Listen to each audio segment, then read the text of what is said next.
जो आपको गिराने की साजिश करेगा वो खुद तबाह हो जाएगा।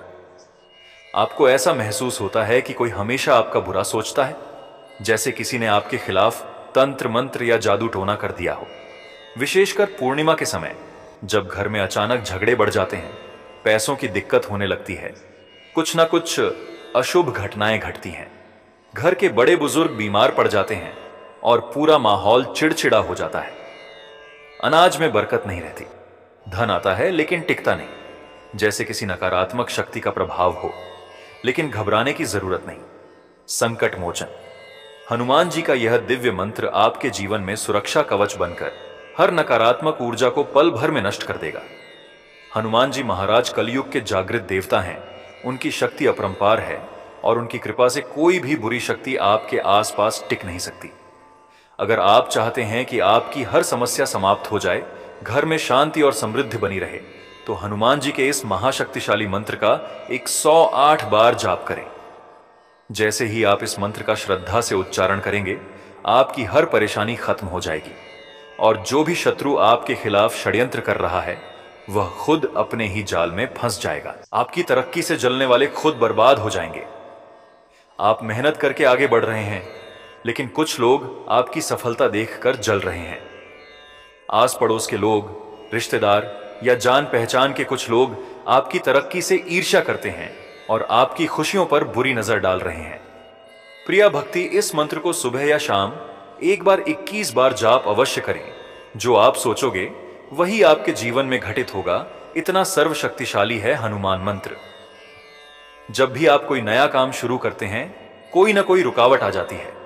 व्यापार में नुकसान, घर में अचानक झगड़े, सेहत में गिरावट, जैसे किसी की बुरी नजर और नकारात्मक ऊर्जा ने आपको घेर लिया हो।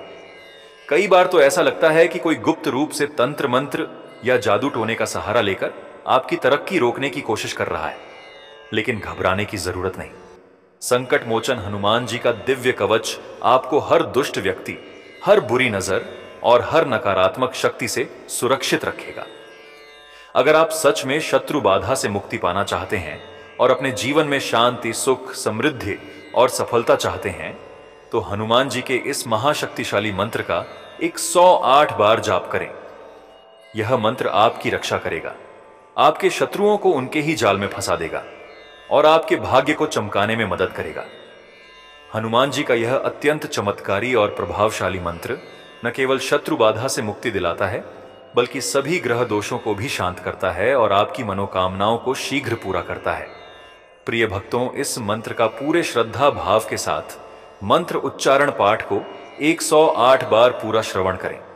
तो प्रिय भक्तों, मंत्र उच्चारण पाठ शुरू करते हैं। ओम अंजनी सुताय विद्महे वायुपुत्राय धीमहि तन्नो हनुमत प्रचोदयात्। ओम अंजनी सुताय विद्महे वायुपुत्राय धीमहि तन्नो हनुमत प्रचोदयात्। ओम अंजनी सुताय विद्महे वायुपुत्राय धीमहि तन्नो हनुमत प्रचोदयात्। ओम अंजनी सुताय विद्महे वायुपुत्राय धीमहि तन्नो हनुमत प्रचोदयात्। ओम अंजनी सुताय विद्महे वायुपुत्राय धीमहि तन्नो हनुमत प्रचोदयात्। ओम अंजनी सुताय विद्महे वायुपुत्राय धीमहि तन्नो हनुमत प्रचोदयात्। ओम अंजनी सुताय विद्महे वायुपुत्राय धीमहि तन्नो हनुमत प्रचोदयात्। ओम अंजनी सुताय विद्महे वायुपुत्राय धीमहि तन्नो हनुमत प्रचोदयात्। ओम अंजनी सुताय विद्महे वायुपुत्राय धीमहि तन्नो हनुमत प्रचोदयात्। ओम अंजनी सुताय विद्महे वायुपुत्राय धीमहि तन्नो हनुमत प्रचोदयात्। ओम अंजनी सुताय विद्महे वायुपुत्राय धीमहि तन्नो हनुमत प्रचोदयात्। ओम अंजनी सुताय विद्महे वायुपुत्राय धीमहि तन्नो हनुमत प्रचोदयात्। ओम अंजनी सुताय विद्महे वायुपुत्राय धीमहि तन्नो हनुमत प्रचोदयात्। ॐ अञ्जनीसुताय विद्महे वायुपुत्राय धीमहि तन्नो हनुमत प्रचोदयात्। ॐ अञ्जनीसुताय विद्महे वायुपुत्राय धीमहि तन्नो हनुमत प्रचोदयात्। ॐ अञ्जनीसुताय विद्महे वायुपुत्राय धीमहि तन्नो हनुमत प्रचोदयात्। ॐ अञ्जनीसुताय विद्महे वायुपुत्राय धीमहि तन्नो हनुमत प्रचोदयात्। ॐ अञ्जनीसुताय विद्महे वायुपुत्राय धीमहि तन्नो हनुमत प्रचोदयात्। ॐ अञ्जनीसुताय विद्महे वायुपुत्राय धीमहि तन्नो हनुमत प्रचोदयात्। ॐ अञ्जनीसुताय विद्महे वायुपुत्राय धीमहि तन्नो हनुमत प्रचोदयात्। ॐ अञ्जनीसुताय विद्महे वायुपुत्राय धीमहि तन्नो हनुमत प्रचोदयात्। ॐ अञ्जनीसुताय विद्महे वायुपुत्राय धीमहि तन्नो हनुमत प्रचोदयात्। ॐ अञ्जनीसुताय विद्महे वायुपुत्राय धीमहि तन्नो हनुमत प्रचोदयात्। ॐ अञ्जनीसुताय विद्महे वायुपुत्राय धीमहि तन्नो हनुमत प्रचोदयात्। ॐ अञ्जनीसुताय विद्महे वायुपुत्राय धीमहि तन्नो हनुमत प्रचोदयात्। ॐ अञ्जनीसुताय विद्महे वायुपुत्राय धीमहि तन्नो हनुमत प्रचोदयात्। ॐ अञ्जनीसुताय विद्महे वायुपुत्राय धीमहि तन्नो हनुमत प्रचोदयात्। ॐ अञ्जनीसुताय विद्महे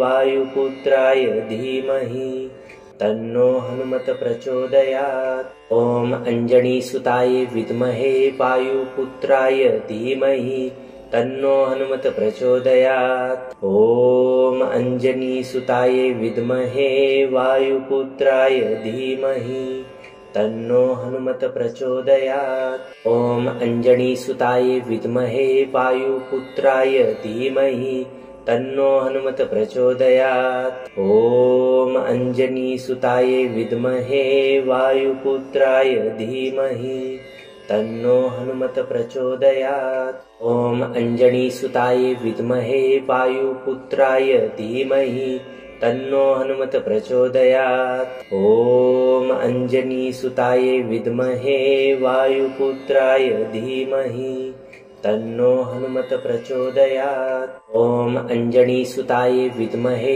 वायुपुत्राय धीमहि तन्नो हनुमत प्रचोदयात्। ॐ अञ्जनीसुताय विद्महे वायुपुत्राय धीमहि तन्नो हनुमत प्रचोदयात्। ॐ अञ्जनीसुताय विद्महे वायुपुत्राय धीमहि तन्नो हनुमत प्रचोदयात्। ॐ अञ्जनीसुताय विद्महे वायुपुत्राय धीमहि तन्नो हनुमत प्रचोदयात्। ॐ अञ्जनीसुताय विद्महे वायुपुत्राय धीमहि तन्नो हनुमत प्रचोदयात्। ॐ अञ्जनीसुताय विद्महे वायुपुत्राय धीमहि तन्नो हनुमत प्रचोदयात्। ॐ अञ्जनीसुताय विद्महे वायुपुत्राय धीमहि तन्नो हनुमत प्रचोदयात्। ॐ अञ्जनीसुताय विद्महे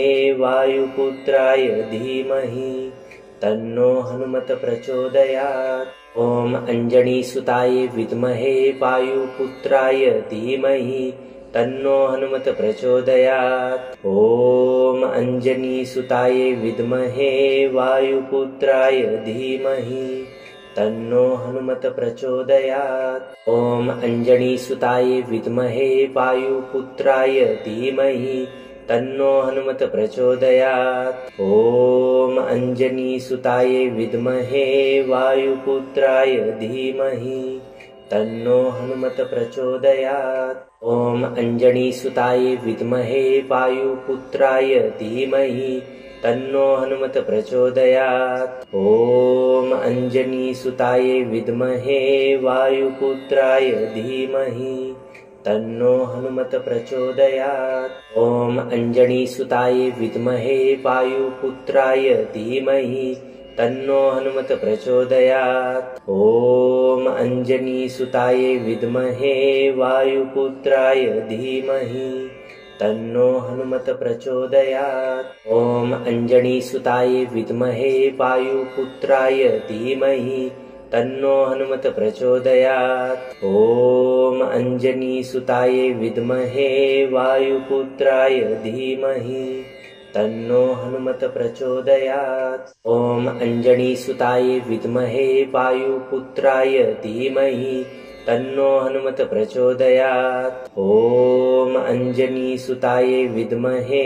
वायुपुत्राय धीमहि तन्नो हनुमत प्रचोदयात्। ॐ अञ्जनीसुताय विद्महे वायुपुत्राय धीमहि तन्नो हनुमत प्रचोदयात्। ॐ अञ्जनीसुताय विद्महे वायुपुत्राय धीमहि तन्नो हनुमत प्रचोदयात्। ॐ अञ्जनीसुताय विद्महे वायुपुत्राय धीमहि तन्नो हनुमत प्रचोदयात्। ॐ अञ्जनीसुताय विद्महे वायुपुत्राय धीमहि तन्नो हनुमत प्रचोदयात्। ॐ अञ्जनीसुताय विद्महे वायुपुत्राय धीमहि तन्नो हनुमत प्रचोदयात्। ॐ अञ्जनीसुताय विद्महे वायुपुत्राय धीमहि तन्नो हनुमत प्रचोदयात्। ॐ अञ्जनीसुताय विद्महे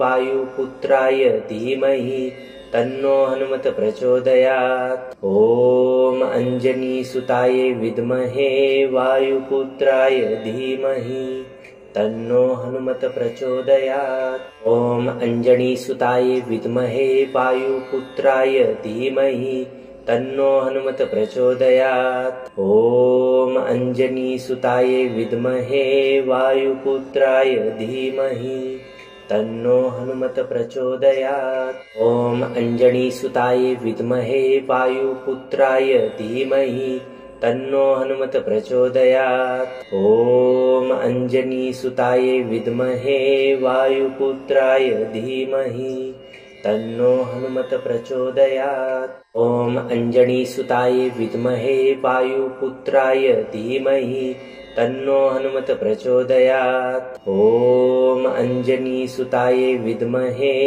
वायुपुत्राय धीमहि तन्नो हनुमत प्रचोदयात्। ॐ अञ्जनीसुताय विद्महे वायुपुत्राय धीमहि तन्नो हनुमत प्रचोदयात्। ॐ अञ्जनीसुताय विद्महे वायुपुत्राय धीमहि तन्नो हनुमत प्रचोदयात्। ॐ अञ्जनीसुताय विद्महे वायुपुत्राय धीमहि तन्नो हनुमत प्रचोदयात्। ॐ अञ्जनीसुताय विद्महे वायुपुत्राय धीमहि तन्नो हनुमत प्रचोदयात्। ॐ अञ्जनीसुताय विद्महे वायुपुत्राय धीमहि तन्नो हनुमत प्रचोदयात्। ॐ अञ्जनीसुताय विद्महे वायुपुत्राय धीमहि तन्नो हनुमत प्रचोदयात्। ॐ अञ्जनीसुताय विद्महे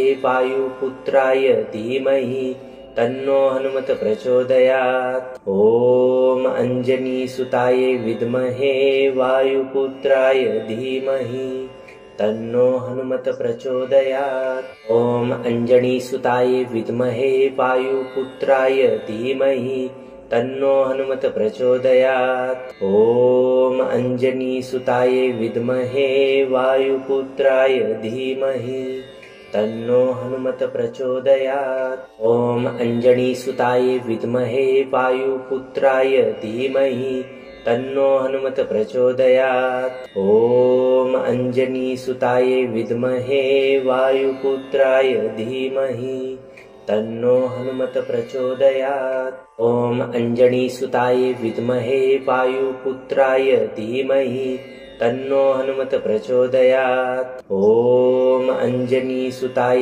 विद्महे वायुपुत्राय धीमहि तन्नो हनुमत प्रचोदयात्। ॐ अंजनीसुताय विद्महे वायुपुत्राय धीमहि तन्नो हनुमत प्रचोदयात्। ॐ अंजनीसुताय विद्महे वायुपुत्राय धीमहि तन्नो हनुमत प्रचोदयात्। ॐ अंजनीसुताय विद्महे वायुपुत्राय धीमहि तन्नो हनुमत प्रचोदयात्। ॐ अंजनीसुताय विद्महे वायुपुत्राय धीमहि तन्नो हनुमत प्रचोदयात्। ॐ अंजनीसुताय विद्महे वायुपुत्राय धीमहि तन्नो हनुमत प्रचोदयात्। ॐ अंजनीसुताय विद्महे वायुपुत्राय धीमहि तन्नो हनुमत प्रचोदयात्। ॐ अंजनीसुताय विद्महे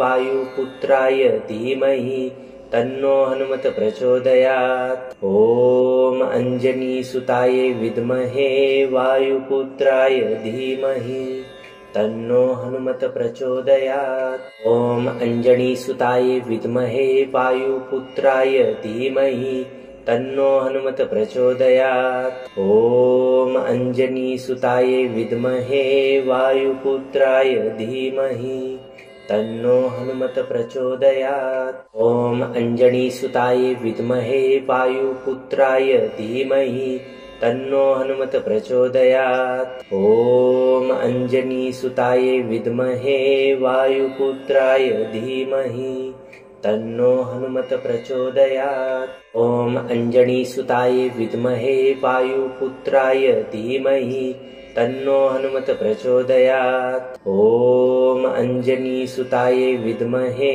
वायुपुत्राय धीमहि तन्नो हनुमत प्रचोदयात्। ॐ अंजनीसुताय विद्महे वायुपुत्राय धीमहि तन्नो हनुमत प्रचोदयात्। ॐ अंजनीसुताय विद्महे वायुपुत्राय धीमहि तन्नो हनुमत प्रचोदयात्। ॐ अंजनीसुताय विद्महे वायुपुत्राय धीमहि तन्नो हनुमत प्रचोदयात्। ॐ अंजनीसुताय विद्महे वायुपुत्राय धीमहि तन्नो हनुमत प्रचोदयात्। ॐ अंजनीसुताय विद्महे वायुपुत्राय धीमहि तन्नो हनुमत प्रचोदयात्। ॐ अंजनीसुताय विद्महे वायुपुत्राय धीमहि तन्नो हनुमत प्रचोदयात्। ॐ अंजनीसुताय विद्महे वायुपुत्राय धीमहि तन्नो हनुमत प्रचोदयात्। ॐ अंजनीसुताय विद्महे वायुपुत्राय धीमहि तन्नो हनुमत प्रचोदयात्। ॐ अंजनीसुताय विद्महे वायुपुत्राय धीमहि तन्नो हनुमत प्रचोदयात्। ॐ अंजनीसुताय विद्महे वायुपुत्राय धीमहि तन्नो हनुमत प्रचोदयात्। ॐ अंजनीसुताय विद्महे वायुपुत्राय धीमहि तन्नो हनुमत प्रचोदयात्। ॐ अंजनीसुताय विद्महे वायुपुत्राय धीमहि तन्नो हनुमत प्रचोदयात्। ॐ अंजनीसुताय विद्महे वायुपुत्राय धीमहि तन्नो हनुमत प्रचोदयात्। ॐ अंजनीसुताय विद्महे वायुपुत्राय धीमहि तन्नो हनुमत प्रचोदयात्। ॐ अंजनीसुताय विद्महे वायुपुत्राय धीमहि तन्नो हनुमत प्रचोदयात्। ॐ अंजनीसुताय विद्महे वायुपुत्राय धीमहि तन्नो हनुमत प्रचोदयात्। ॐ अंजनीसुताय विद्महे वायुपुत्राय धीमहि तन्नो हनुमत प्रचोदयात्। ॐ अंजनीसुताय विद्महे वायुपुत्राय धीमहि तन्नो हनुमत प्रचोदयात्। ॐ अंजनीसुताय विद्महे वायुपुत्राय धीमहि तन्नो हनुमत प्रचोदयात्। ॐ अञ्जनीसुताय विद्महे वायुपुत्राय धीमहि तन्नो हनुमत प्रचोदयात्। ॐ अञ्जनीसुताय विद्महे वायुपुत्राय धीमहि तन्नो हनुमत प्रचोदयात्। ॐ अञ्जनीसुताय विद्महे वायुपुत्राय धीमहि तन्नो हनुमत प्रचोदयात्। ॐ अञ्जनीसुताय विद्महे वायुपुत्राय धीमहि तन्नो हनुमत प्रचोदयात्। ॐ अञ्जनीसुताय विद्महे वायुपुत्राय धीमहि तन्नो हनुमत प्रचोदयात्। ॐ अञ्जनीसुताय विद्महे वायुपुत्राय धीमहि तन्नो हनुमत प्रचोदयात्। ॐ अञ्जनीसुताय विद्महे वायुपुत्राय धीमहि तन्नो हनुमत प्रचोदयात्। ॐ अञ्जनीसुताय विद्महे वायुपुत्राय धीमहि तन्नो हनुमत प्रचोदयात्। ॐ अञ्जनीसुताय विद्महे वायुपुत्राय धीमहि तन्नो हनुमत प्रचोदयात्। ॐ अञ्जनीसुताय विद्महे वायुपुत्राय धीमहि तन्नो हनुमत प्रचोदयात्। ॐ अञ्जनीसुताय विद्महे वायुपुत्राय धीमहि तन्नो हनुमत प्रचोदयात्। ॐ अञ्जनीसुताय विद्महे वायुपुत्राय धीमहि तन्नो हनुमत प्रचोदयात्। ॐ अञ्जनीसुताय विद्महे वायुपुत्राय धीमहि तन्नो हनुमत प्रचोदयात्। ॐ अञ्जनीसुताय विद्महे वायुपुत्राय धीमहि तन्नो हनुमत प्रचोदयात्। ॐ अञ्जनीसुताय विद्महे वायुपुत्राय धीमहि तन्नो हनुमत प्रचोदयात्। ॐ अञ्जनीसुताय विद्महे वायुपुत्राय धीमहि तन्नो हनुमत प्रचोदयात्। ॐ अञ्जनीसुताय विद्महे वायुपुत्राय धीमहि तन्नो हनुमत प्रचोदयात्। ॐ अञ्जनीसुताय विद्महे वायुपुत्राय धीमहि तन्नो हनुमत प्रचोदयात्। ॐ अञ्जनीसुताय विद्महे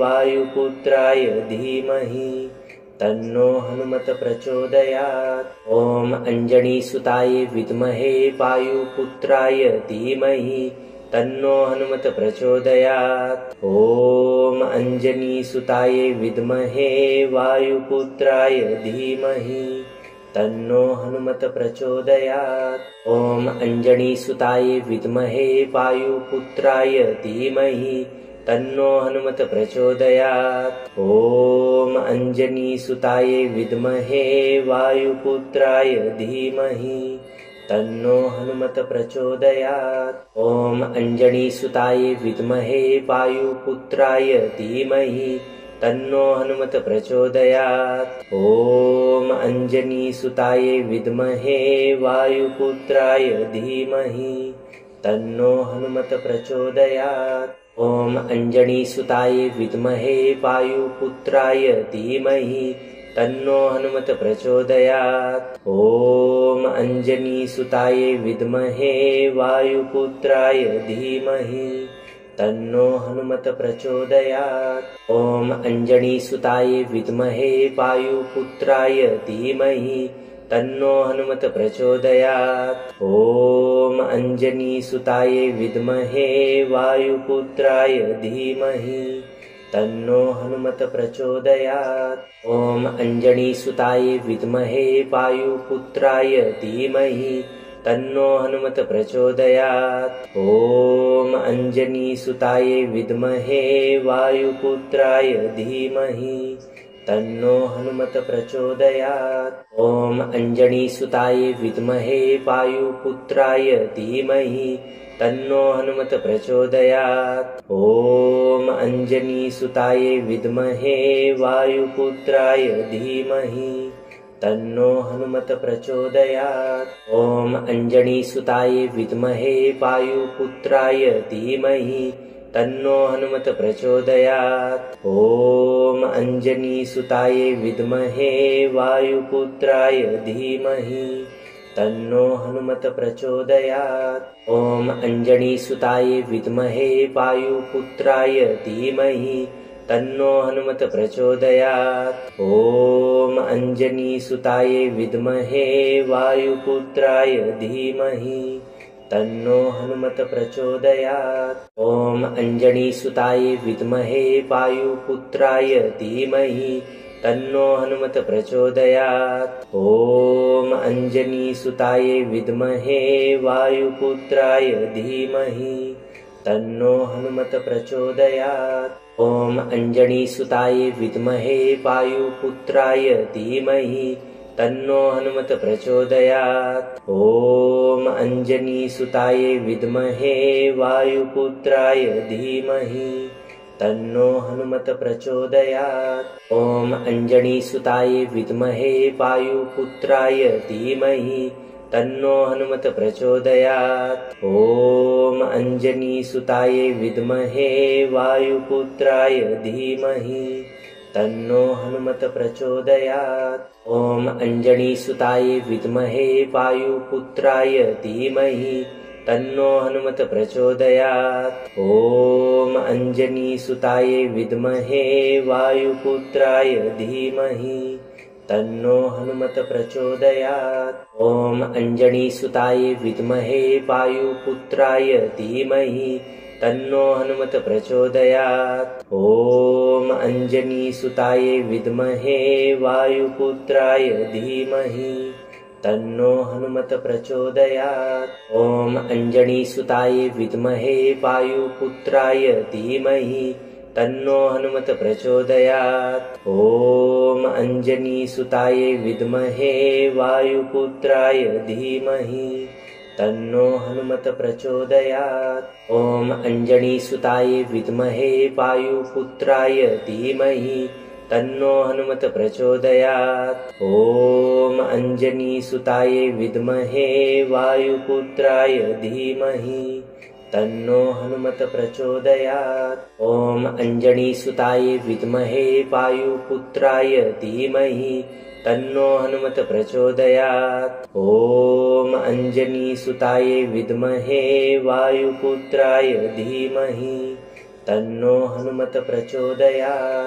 ॐ अञ्जनीसुताय विद्महे वायुपुत्राय धीमहि तन्नो हनुमत प्रचोदयात्। ॐ अञ्जनीसुताय विद्महे वायुपुत्राय धीमहि तन्नो हनुमत प्रचोदयात्। ॐ अञ्जनीसुताय विद्महे वायुपुत्राय धीमहि तन्नो हनुमत प्रचोदयात्। ॐ अञ्जनीसुताय विद्महे वायुपुत्राय धीमहि तन्नो हनुमत प्रचोदयात्। ॐ अञ्जनीसुताय विद्महे वायुपुत्राय धीमहि तन्नो हनुमत प्रचोदयात्। ॐ अञ्जनीसुताय विद्महे वायुपुत्राय धीमहि तन्नो हनुमत प्रचोदयात्। ॐ अञ्जनीसुताय विद्महे वायुपुत्राय धीमहि तन्नो हनुमत प्रचोदयात्। ॐ अञ्जनीसुताय विद्महे वायुपुत्राय धीमहि तन्नो हनुमत प्रचोदयात्। ॐ अञ्जनीसुताय विद्महे वायुपुत्राय धीमहि तन्नो हनुमत प्रचोदयात्। ॐ अञ्जनीसुताय विद्महे वायुपुत्राय धीमहि तन्नो हनुमत प्रचोदयात्। ॐ अञ्जनीसुताय विद्महे वायुपुत्राय धीमहि तन्नो हनुमत प्रचोदयात्। ॐ अञ्जनीसुताय विद्महे वायुपुत्राय धीमहि तन्नो हनुमत प्रचोदयात्। ॐ अञ्जनीसुताय विद्महे वायुपुत्राय धीमहि तन्नो हनुमत प्रचोदयात्। ॐ अञ्जनीसुताय विद्महे वायुपुत्राय धीमहि तन्नो हनुमत प्रचोदयात्। ॐ अञ्जनीसुताय विद्महे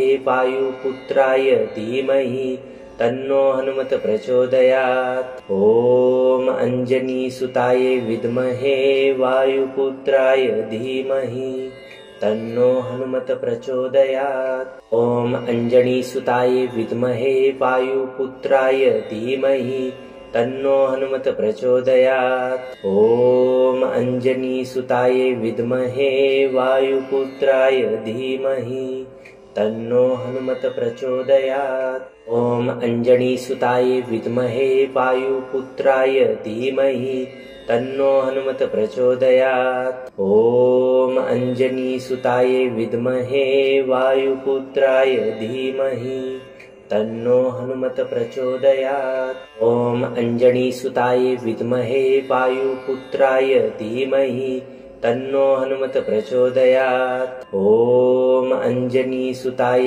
विद्महे वायुपुत्राय धीमहि तन्नो हनुमत प्रचोदयात्। ॐ अञ्जनीसुताय विद्महे वायुपुत्राय धीमहि तन्नो हनुमत प्रचोदयात्। ॐ अञ्जनीसुताय विद्महे वायुपुत्राय धीमहि तन्नो हनुमत प्रचोदयात्। ॐ अञ्जनीसुताय विद्महे वायुपुत्राय धीमहि तन्नो हनुमत प्रचोदयात्। ॐ अञ्जनीसुताय विद्महे वायुपुत्राय धीमहि तन्नो हनुमत प्रचोदयात्। ॐ अञ्जनीसुताय विद्महे वायुपुत्राय धीमहि तन्नो हनुमत प्रचोदयात्। ॐ अञ्जनीसुताय विद्महे वायुपुत्राय धीमहि तन्नो हनुमत प्रचोदयात्। ॐ अञ्जनीसुताय विद्महे वायुपुत्राय धीमहि तन्नो हनुमत प्रचोदयात्। ॐ अञ्जनीसुताय विद्महे वायुपुत्राय धीमहि तन्नो हनुमत प्रचोदयात्। ॐ अञ्जनीसुताय विद्महे वायुपुत्राय धीमहि तन्नो हनुमत प्रचोदयात्। ॐ अञ्जनीसुताय विद्महे वायुपुत्राय धीमहि तन्नो हनुमत प्रचोदयात्। ॐ अञ्जनीसुताय विद्महे वायुपुत्राय धीमहि तन्नो हनुमत प्रचोदयात्। ॐ अञ्जनीसुताय विद्महे वायुपुत्राय धीमहि तन्नो हनुमत प्रचोदयात्। ॐ अञ्जनीसुताय विद्महे वायुपुत्राय धीमहि तन्नो हनुमत प्रचोदयात्। ॐ अञ्जनीसुताय विद्महे वायुपुत्राय धीमहि तन्नो हनुमत प्रचोदयात्। ॐ अञ्जनीसुताय विद्महे वायुपुत्राय धीमहि तन्नो हनुमत प्रचोदयात्। ॐ अञ्जनीसुताय विद्महे वायुपुत्राय धीमहि तन्नो हनुमत प्रचोदयात्। ॐ अञ्जनीसुताय विद्महे वायुपुत्राय धीमहि तन्नो हनुमत प्रचोदयात्। ॐ अञ्जनीसुताय विद्महे वायुपुत्राय धीमहि तन्नो हनुमत प्रचोदयात्। ॐ अञ्जनीसुताय विद्महे वायुपुत्राय धीमहि तन्नो हनुमत प्रचोदयात्। ॐ अञ्जनीसुताय विद्महे वायुपुत्राय धीमहि तन्नो हनुमत प्रचोदयात्। ॐ अञ्जनीसुताय विद्महे वायुपुत्राय धीमहि तन्नो हनुमत प्रचोदयात्। ॐ अञ्जनीसुताय विद्महे वायुपुत्राय धीमहि तन्नो हनुमत प्रचोदयात्। ॐ अञ्जनीसुताय विद्महे वायुपुत्राय धीमहि तन्नो हनुमत प्रचोदयात्। ॐ अञ्जनीसुताय विद्महे वायुपुत्राय धीमहि तन्नो हनुमत प्रचोदयात्। ॐ अञ्जनीसुताय विद्महे वायुपुत्राय धीमहि तन्नो हनुमत प्रचोदयात्। ॐ अञ्जनीसुताय विद्महे वायुपुत्राय धीमहि तन्नो हनुमत प्रचोदयात्। ॐ अञ्जनीसुताय विद्महे वायुपुत्राय धीमहि तन्नो हनुमत प्रचोदयात्। ॐ अंजनीसुताय विद्महे वायुपुत्राय धीमहि तन्नो हनुमत प्रचोदयात्। ॐ अंजनीसुताय विद्महे वायुपुत्राय धीमहि तन्नो हनुमत प्रचोदयात्। ॐ अंजनीसुताय विद्महे वायुपुत्राय धीमहि तन्नो हनुमत प्रचोदयात्। ॐ अंजनीसुताय विद्महे वायुपुत्राय धीमहि तन्नो हनुमत प्रचोदयात्। ॐ अंजनीसुताय विद्महे वायुपुत्राय धीमहि तन्नो हनुमत प्रचोदयात्। ॐ अंजनीसुताय विद्महे वायुपुत्राय धीमहि तन्नो हनुमत प्रचोदयात्। ॐ अंजनीसुताय विद्महे वायुपुत्राय धीमहि तन्नो हनुमत प्रचोदयात्। ॐ अंजनीसुताय विद्महे वायुपुत्राय धीमहि तन्नो हनुमत प्रचोदयात्। ॐ अंजनीसुताय विद्महे वायुपुत्राय धीमहि तन्नो हनुमत प्रचोदयात्। ॐ अंजनीसुताय विद्महे वायुपुत्राय धीमहि तन्नो हनुमत प्रचोदयात्। ॐ अंजनीसुताय विद्महे वायुपुत्राय धीमहि तन्नो हनुमत प्रचोदयात्। ॐ अंजनीसुताय विद्महे वायुपुत्राय धीमहि तन्नो हनुमत प्रचोदयात्। ॐ अंजनीसुताय विद्महे वायुपुत्राय धीमहि तन्नो हनुमत प्रचोदयात्। ॐ अंजनीसुताय विद्महे वायुपुत्राय धीमहि तन्नो हनुमत प्रचोदयात्। ॐ अंजनीसुताय विद्महे वायुपुत्राय धीमहि तन्नो हनुमत प्रचोदयात्। ॐ अंजनीसुताय विद्महे वायुपुत्राय धीमहि तन्नो हनुमत प्रचोदयात्। ॐ अंजनीसुताय विद्महे वायुपुत्राय धीमहि तन्नो हनुमत प्रचोदयात्। ॐ अंजनीसुताय विद्महे वायुपुत्राय धीमहि तन्नो हनुमत प्रचोदयात्। ॐ अंजनीसुताय विद्महे वायुपुत्राय धीमहि तन्नो हनुमत प्रचोदयात्। ॐ अंजनीसुताय विद्महे वायुपुत्राय धीमहि तन्नो हनुमत प्रचोदयात्। ॐ अंजनीसुताय विद्महे वायुपुत्राय धीमहि तन्नो हनुमत प्रचोदयात्। ॐ अंजनीसुताय विद्महे वायुपुत्राय धीमहि तन्नो हनुमत प्रचोदयात्। ॐ अंजनीसुताय विद्महे वायुपुत्राय धीमहि तन्नो हनुमत प्रचोदयात्। ॐ अंजनीसुताय विद्महे वायुपुत्राय धीमहि तन्नो हनुमत प्रचोदयात्। ॐ अंजनीसुताय विद्महे वायुपुत्राय धीमहि तन्नो हनुमत प्रचोदयात्। ॐ अंजनीसुताय विद्महे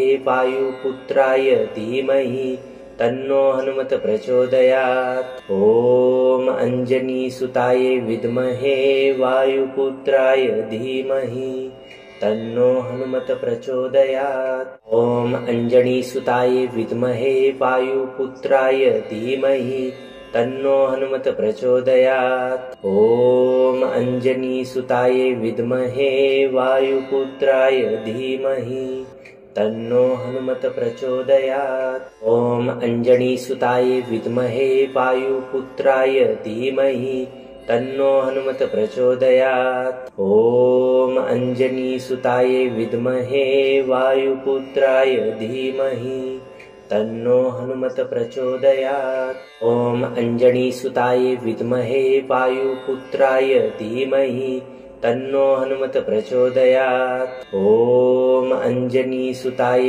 विद्महे वायुपुत्राय धीमहि तन्नो हनुमत प्रचोदयात्। ॐ अंजनीसुताय विद्महे वायुपुत्राय धीमहि तन्नो हनुमत प्रचोदयात्। ॐ अंजनीसुताय विद्महे वायुपुत्राय धीमहि तन्नो हनुमत प्रचोदयात्। ॐ अंजनीसुताय विद्महे वायुपुत्राय धीमहि तन्नो हनुमत प्रचोदयात्। ॐ अंजनीसुताय विद्महे वायुपुत्राय धीमहि तन्नो हनुमत प्रचोदयात्। ॐ अंजनीसुताय विद्महे वायुपुत्राय धीमहि तन्नो हनुमत प्रचोदयात्। ॐ अंजनीसुताय विद्महे वायुपुत्राय धीमहि तन्नो हनुमत प्रचोदयात्।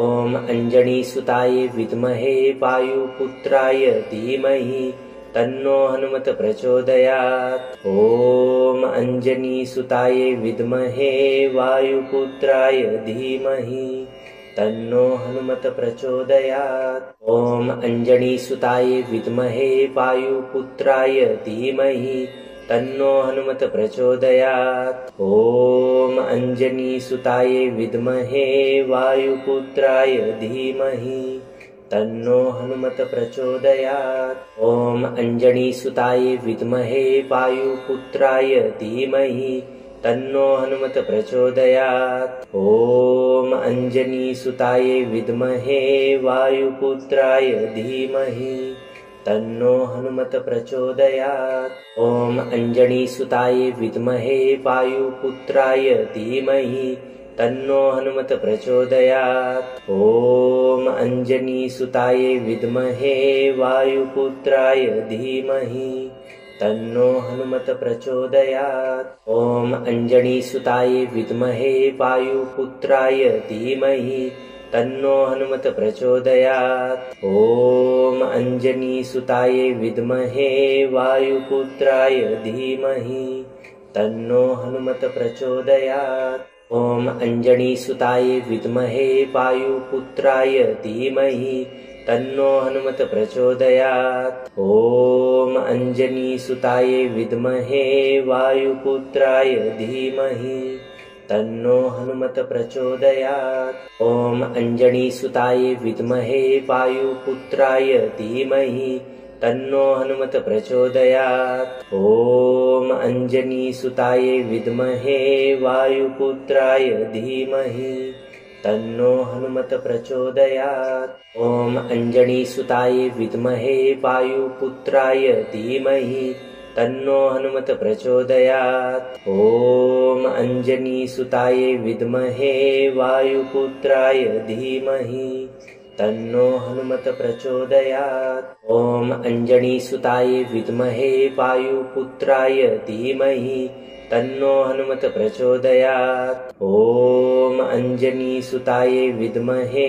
वायुपुत्राय धीमहि तन्नो हनुमत प्रचोदयात्। ॐ अंजनीसुताय विद्महे वायुपुत्राय धीमहि तन्नो हनुमत प्रचोदयात्। ॐ अंजनीसुताय विद्महे वायुपुत्राय धीमहि तन्नो हनुमत प्रचोदयात्। ॐ अंजनीसुताय विद्महे वायुपुत्राय धीमहि तन्नो हनुमत प्रचोदयात्। ॐ अंजनीसुताय विद्महे वायुपुत्राय धीमहि तन्नो हनुमत प्रचोदयात्। ॐ अंजनीसुताय विद्महे वायुपुत्राय धीमहि तन्नो हनुमत प्रचोदयात्। ॐ अंजनीसुताय विद्महे वायुपुत्राय धीमहि तन्नो हनुमत प्रचोदयात्। ॐ अंजनीसुताय विद्महे वायुपुत्राय धीमहि तन्नो हनुमत प्रचोदयात्। ॐ अंजनीसुताय विद्महे वायुपुत्राय धीमहि तन्नो हनुमत प्रचोदयात्। ॐ अंजनीसुताय विद्महे वायुपुत्राय धीमहि तन्नो हनुमत प्रचोदयात्। ॐ अंजनीसुताय विद्महे वायुपुत्राय धीमहि तन्नो हनुमत प्रचोदयात्। ॐ अंजनीसुताय विद्महे वायुपुत्राय धीमहि तन्नो हनुमत प्रचोदयात्। ॐ अञ्जनीसुताय विद्महे वायुपुत्राय धीमहि तन्नो हनुमत प्रचोदयात्। ॐ अञ्जनीसुताय विद्महे वायुपुत्राय धीमहि तन्नो हनुमत प्रचोदयात्। ॐ अञ्जनीसुताय विद्महे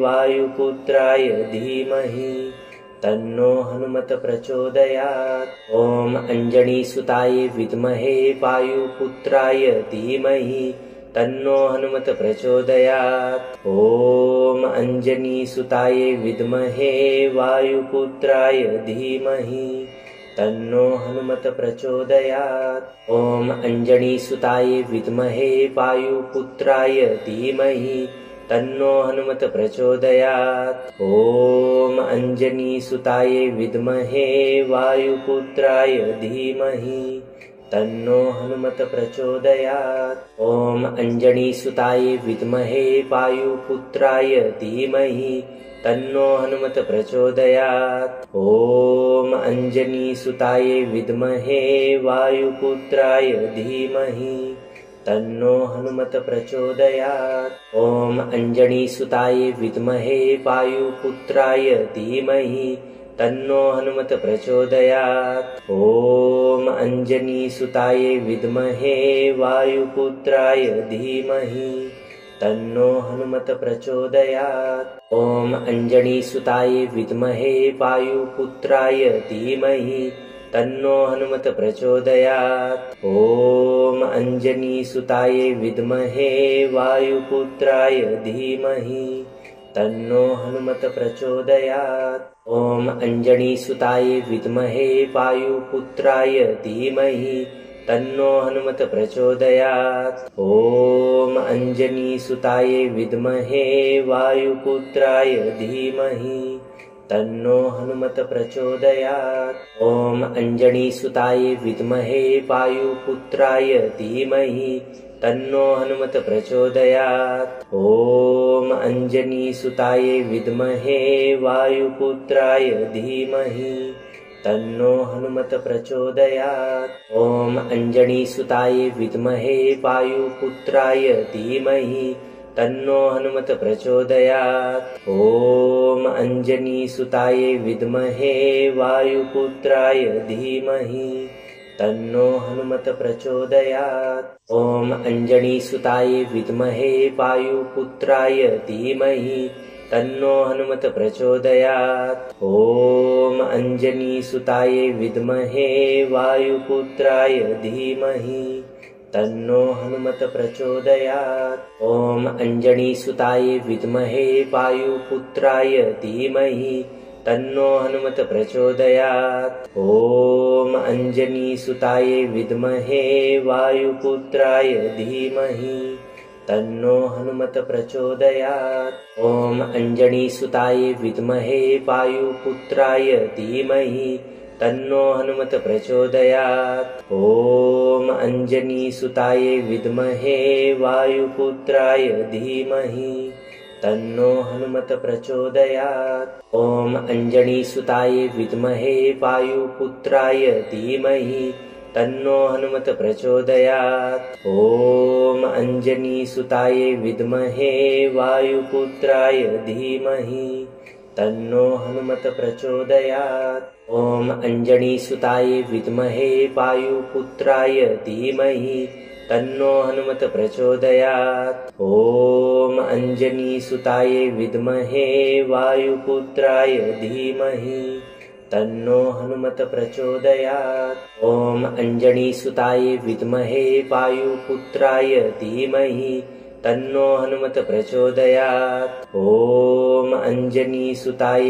विद्महे वायुपुत्राय धीमहि तन्नो हनुमत प्रचोदयात्। ॐ अञ्जनीसुताय विद्महे वायुपुत्राय धीमहि तन्नो हनुमत प्रचोदयात्। ॐ अञ्जनीसुताय विद्महे वायुपुत्राय धीमहि तन्नो हनुमत प्रचोदयात्। ॐ अञ्जनीसुताय विद्महे वायुपुत्राय धीमहि तन्नो हनुमत प्रचोदयात्। ॐ अंजनीसुताय विद्महे वायुपुत्राय धीमहि तन्नो हनुमत प्रचोदयात्। ॐ अंजनीसुताय विद्महे वायुपुत्राय धीमहि तन्नो हनुमत प्रचोदयात्। ॐ अंजनीसुताय विद्महे वायुपुत्राय धीमहि तन्नो हनुमत प्रचोदयात्। ॐ अंजनीसुताय विद्महे वायुपुत्राय धीमहि तन्नो हनुमत प्रचोदयात्। ॐ अंजनीसुताय विद्महे वायुपुत्राय धीमहि तन्नो हनुमत प्रचोदयात्। ॐ अंजनीसुताय विद्महे वायुपुत्राय धीमहि तन्नो हनुमत प्रचोदयात्। ॐ अंजनीसुताय विद्महे वायुपुत्राय धीमहि तन्नो हनुमत प्रचोदयात्। ॐ अंजनीसुताय विद्महे वायुपुत्राय धीमहि तन्नो हनुमत प्रचोदयात्। ॐ अंजनीसुताय विद्महे वायुपुत्राय धीमहि तन्नो हनुमत प्रचोदयात्। ॐ अंजनीसुताय विद्महे वायुपुत्राय धीमहि तन्नो हनुमत प्रचोदयात्। ॐ अंजनीसुताय विद्महे वायुपुत्राय धीमहि तन्नो हनुमत प्रचोदयात्। ॐ अंजनीसुताय विद्महे वायुपुत्राय धीमहि तन्नो हनुमत प्रचोदयात्। ॐ अंजनीसुताय विद्महे वायुपुत्राय धीमहि तन्नो हनुमत प्रचोदयात्। ॐ अंजनीसुताय विद्महे वायुपुत्राय धीमहि तन्नो हनुमत प्रचोदयात्। ॐ अंजनीसुताय विद्महे वायुपुत्राय धीमहि तन्नो हनुमत प्रचोदयात्। ॐ अंजनीसुताय विद्महे वायुपुत्राय धीमहि तन्नो हनुमत प्रचोदयात्। ॐ अंजनीसुताय विद्महे वायुपुत्राय धीमहि तन्नो हनुमत प्रचोदयात्। ॐ अंजनीसुताय विद्महे वायुपुत्राय धीमहि तन्नो हनुमत प्रचोदयात्। ॐ अंजनीसुताय विद्महे वायुपुत्राय धीमहि तन्नो हनुमत प्रचोदयात्। ॐ अंजनीसुताय विद्महे वायुपुत्राय धीमहि तन्नो हनुमत प्रचोदयात्। ॐ अंजनीसुताय विद्महे वायुपुत्राय धीमहि तन्नो हनुमत प्रचोदयात्। ॐ अंजनीसुताय विद्महे वायुपुत्राय धीमहि तन्नो हनुमत प्रचोदयात्। ॐ अंजनीसुताय विद्महे वायुपुत्राय धीमहि तन्नो हनुमत प्रचोदयात्। ॐ अंजनीसुताय विद्महे वायुपुत्राय धीमहि तन्नो हनुमत प्रचोदयात्। ॐ अंजनीसुताय विद्महे वायुपुत्राय धीमहि तन्नो हनुमत प्रचोदयात्। ॐ अंजनीसुताय विद्महे वायुपुत्राय धीमहि तन्नो हनुमत प्रचोदयात्। ॐ अंजनीसुताय विद्महे वायुपुत्राय धीमहि तन्नो हनुमत प्रचोदयात्।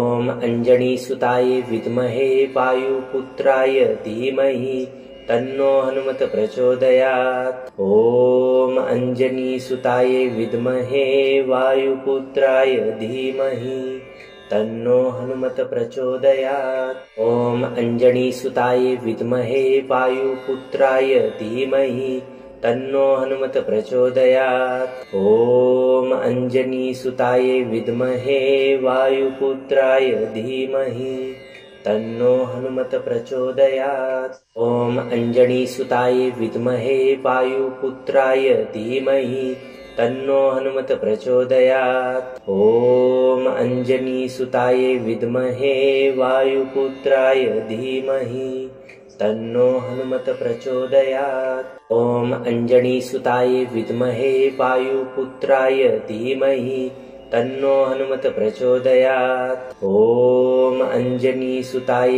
विद्महे वायुपुत्राय धीमहि तन्नो हनुमत प्रचोदयात्। ॐ अंजनीसुताय विद्महे वायुपुत्राय धीमहि तन्नो हनुमत प्रचोदयात्। ॐ अंजनीसुताय विद्महे वायुपुत्राय धीमहि तन्नो हनुमत प्रचोदयात्। ॐ अंजनीसुताय विद्महे वायुपुत्राय धीमहि तन्नो हनुमत प्रचोदयात्। ॐ अंजनीसुताय विद्महे वायुपुत्राय धीमहि तन्नो हनुमत प्रचोदयात्। ॐ अंजनीसुताय विद्महे वायुपुत्राय धीमहि तन्नो हनुमत प्रचोदयात्। ॐ अंजनीसुताय विद्महे वायुपुत्राय धीमहि तन्नो हनुमत प्रचोदयात्। ॐ अंजनीसुताय विद्महे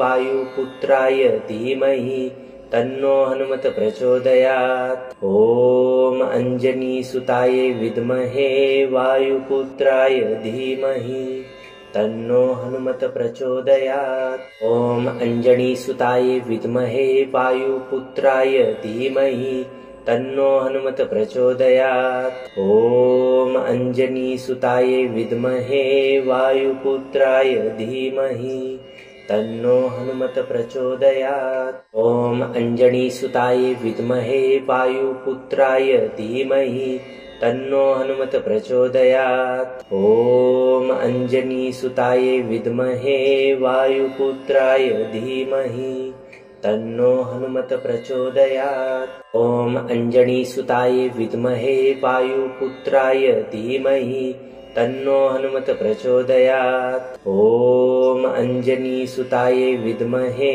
वायुपुत्राय धीमहि तन्नो हनुमत प्रचोदयात्। ॐ अंजनीसुताय विद्महे वायुपुत्राय धीमहि तन्नो हनुमत प्रचोदयात्। ॐ अंजनीसुताय विद्महे वायुपुत्राय धीमहि तन्नो हनुमत प्रचोदयात्। ॐ अंजनीसुताय विद्महे वायुपुत्राय धीमहि तन्नो हनुमत प्रचोदयात्। ॐ अंजनीसुताय विद्महे वायुपुत्राय धीमहि तन्नो हनुमत प्रचोदयात्। ॐ अंजनीसुताय विद्महे वायुपुत्राय धीमहि तन्नो हनुमत प्रचोदयात्। ॐ अंजनीसुताय विद्महे वायुपुत्राय धीमहि तन्नो हनुमत प्रचोदयात्। ॐ अंजनीसुताय विद्महे वायुपुत्राय धीमहि तन्नो हनुमत प्रचोदयात्। ॐ अंजनीसुताय विद्महे वायुपुत्राय धीमहि तन्नो हनुमत प्रचोदयात्। ॐ अंजनीसुताय विद्महे वायुपुत्राय धीमहि तन्नो हनुमत प्रचोदयात्। ॐ अंजनीसुताय विद्महे वायुपुत्राय धीमहि तन्नो हनुमत प्रचोदयात्। ॐ अंजनीसुताय विद्महे वायुपुत्राय धीमहि तन्नो हनुमत प्रचोदयात्। ॐ अंजनीसुताय विद्महे वायुपुत्राय धीमहि तन्नो हनुमत प्रचोदयात्। ॐ अंजनीसुताय विद्महे वायुपुत्राय धीमहि तन्नो हनुमत प्रचोदयात्। ॐ अंजनीसुताय विद्महे वायुपुत्राय धीमहि तन्नो हनुमत प्रचोदयात्। ॐ अंजनीसुताय विद्महे वायुपुत्राय धीमहि तन्नो हनुमत प्रचोदयात्। ॐ अंजनीसुताय विद्महे वायुपुत्राय धीमहि तन्नो हनुमत प्रचोदयात्। ॐ अंजनीसुताय विद्महे वायुपुत्राय धीमहि तन्नो हनुमत प्रचोदयात्। ॐ अंजनीसुताय विद्महे वायुपुत्राय धीमहि तन्नो हनुमत प्रचोदयात्। ॐ अंजनीसुताय विद्महे वायुपुत्राय धीमहि तन्नो हनुमत प्रचोदयात्। ॐ अञ्जनीसुताय विद्महे वायुपुत्राय धीमहि तन्नो हनुमत प्रचोदयात्। ॐ अञ्जनीसुताय विद्महे वायुपुत्राय धीमहि तन्नो हनुमत प्रचोदयात्। ॐ अञ्जनीसुताय विद्महे वायुपुत्राय धीमहि तन्नो हनुमत प्रचोदयात्। ॐ अञ्जनीसुताय विद्महे वायुपुत्राय धीमहि तन्नो हनुमत प्रचोदयात्। ॐ अञ्जनीसुताय विद्महे वायुपुत्राय धीमहि तन्नो हनुमत प्रचोदयात्। ॐ अञ्जनीसुताय विद्महे वायुपुत्राय धीमहि तन्नो हनुमत प्रचोदयात्। ॐ अञ्जनीसुताय विद्महे वायुपुत्राय धीमहि तन्नो हनुमत प्रचोदयात्। ॐ अञ्जनीसुताय विद्महे वायुपुत्राय धीमहि तन्नो हनुमत प्रचोदयात्। ॐ अञ्जनीसुताय विद्महे वायुपुत्राय धीमहि तन्नो हनुमत प्रचोदयात्। ॐ अञ्जनीसुताय विद्महे वायुपुत्राय धीमहि तन्नो हनुमत प्रचोदयात्। ॐ अञ्जनीसुताय विद्महे वायुपुत्राय धीमहि तन्नो हनुमत प्रचोदयात्। ॐ अञ्जनीसुताय विद्महे वायुपुत्राय धीमहि तन्नो हनुमत प्रचोदयात्। ॐ अञ्जनीसुताय विद्महे वायुपुत्राय धीमहि तन्नो हनुमत प्रचोदयात्। ॐ अञ्जनीसुताय विद्महे वायुपुत्राय धीमहि तन्नो हनुमत प्रचोदयात्। ॐ अञ्जनीसुताय विद्महे वायुपुत्राय धीमहि तन्नो हनुमत प्रचोदयात्। ॐ अञ्जनीसुताय विद्महे वायुपुत्राय धीमहि तन्नो हनुमत प्रचोदयात्। ॐ अञ्जनीसुताय विद्महे वायुपुत्राय धीमहि तन्नो हनुमत प्रचोदयात्। ॐ अञ्जनीसुताय विद्महे वायुपुत्राय धीमहि तन्नो हनुमत प्रचोदयात्। ॐ अञ्जनीसुताय विद्महे वायुपुत्राय धीमहि तन्नो हनुमत प्रचोदयात्।